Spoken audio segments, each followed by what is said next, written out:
Такой жизни. Дав, вот давно, вот. Ганген, означающий давно прошедшее время. Ще, это как до того ты дал мне, до того дня, чем ты дал мне эту жизнь, маған өлім берсеңші. Мне смерть лучше, пусть. Вот. Се это условное, лучше, как бы, дай мне лучше это смерть. Ш, пожалуйста, вот. Лучше дай мне эту смерть. Деп сказав, сонда өлім шалға келіп сөйледі. Тогда смерть к старику пришел и сказал, сөйледі.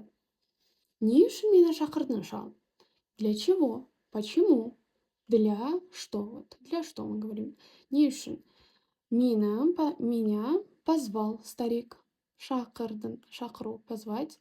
Звать, шақырда, позвал уже. И во втором лице. Ты позвал меня. Так, шал, старик. Деп, сказав. Так, шал өлімнен қорықты да айтты. Старик от смерти испугался. Когда мы боимся от чего-то, мы и говорим, мы испугались, да? Қорықты, слово, глагол используем. Мы говорим в казахском языке от чего-то бояться. Вот. Испугался и сказал. Вот, смотрите, можете сказать вот қойды да айтты, либо использовать қорықты да айтты. Отынды үйге алып баруға шамам келмеген соң, жәрдем тигіземе деп шақырып едім деп. Отынды, дрова, үйге, домой, алып баруға отнести, шамам келмеген соң.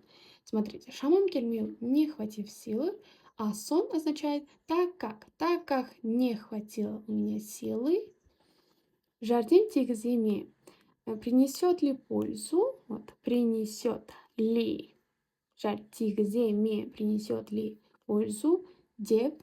Вот, если в русском языке мы скажем подумав, в казахском языке мы говорим деп, сказав. Вот. Сказав в уме, да, сказав в уме, шақырып едім, позвал же.